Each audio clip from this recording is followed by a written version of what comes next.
Hey everybody, Dan here with Pain Free You. Tonight I want to talk about the power of the word yet, Y-E-T. So we'll get to that in a second. Take a couple of nice deep breaths. Breathe in the peace. Exhale the noise and the chaos. Breathe in the clarity. Exhale the doubt. Breathe in the calm. Exhale the fear. So, the power of the word yet. See a lot of people commenting, a lot of people messaging me directly.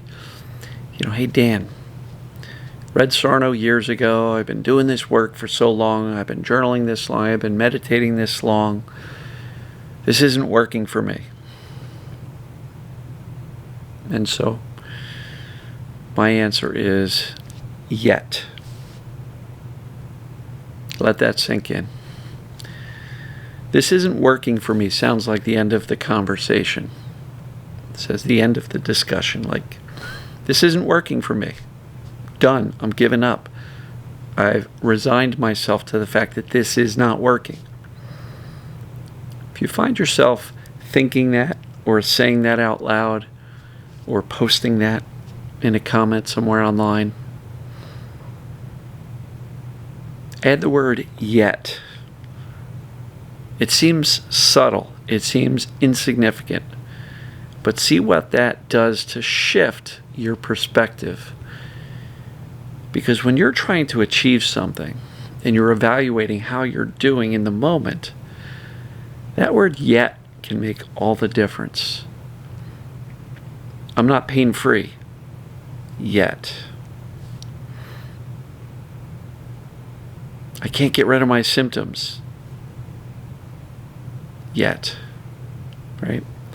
I haven't been able to get rid of my symptoms yet. Really, really makes a difference. So one thing I just want to caution everybody against is the amount that you speak about your symptoms or sensations, right? In the TMS community, in general, there are a lot of people talking about their medical diagnoses and their treatments and their symptoms and their sensations and how incredibly challenging and difficult they are.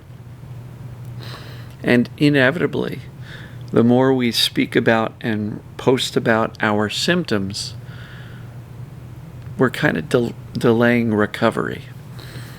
Now, it gets down to this whole concept of neuroplasticity.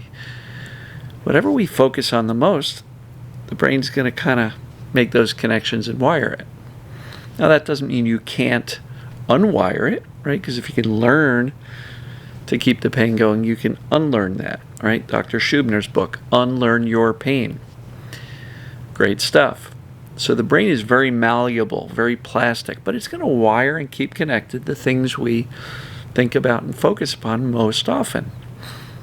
And so, to that end, does speaking about, complaining about, posting about, trying to fix and monitor and manage your pain all day, every day, does that allow those wires to disconnect? Or does it keep them kind of firing and wiring? So try to minimize the amount that you speak about, post about your symptoms or sensations. And you've heard my analogy about the Spanish language. I would have never forgotten how to speak Spanish if I kept on speaking it every day, right? That just makes common sense. So back to the word yet.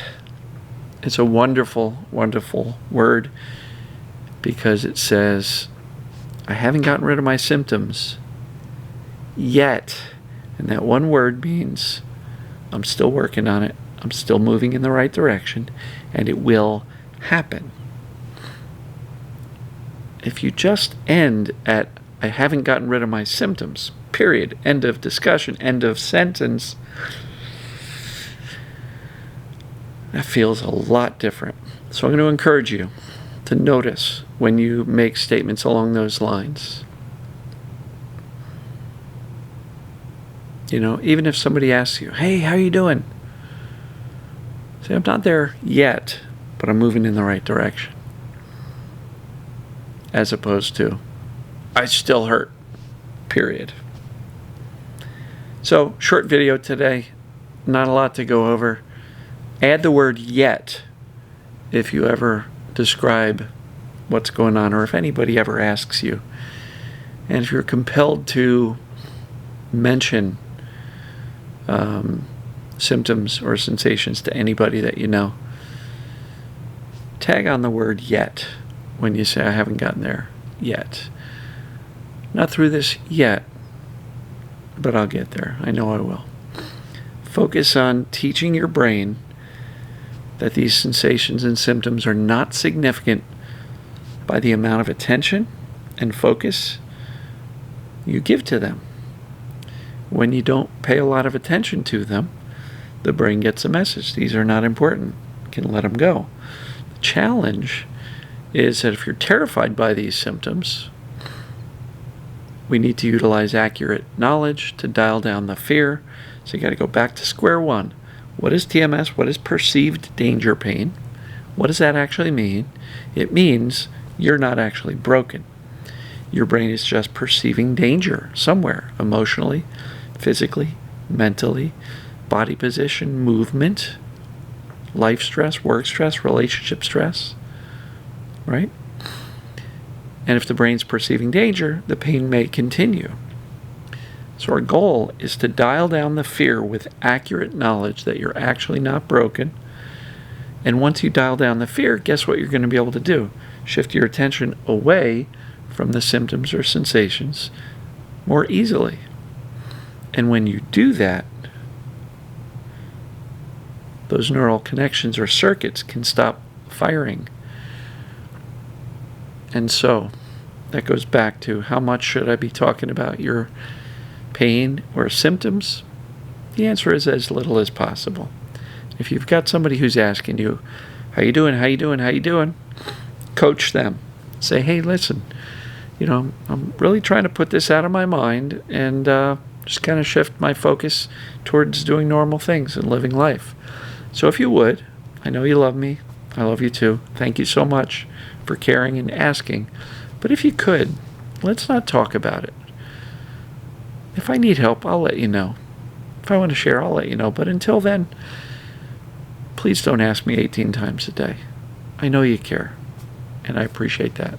But this is what would best help me. So coach those around you so you can speak about your symptoms less, ideally not at all. Shift your attention back to doing normal things, because when you're doing normal things, your brain goes, hey, look at them. They're doing normal stuff. I guess they're okay. So, hope these two concepts, yet, and how much should you speak about your pain or symptoms, right? Hope those two things help put some things in perspective. And I'm going to wrap this one up. Have yourself an amazing day whenever you happen to be watching this. I'll see you tomorrow. Love you.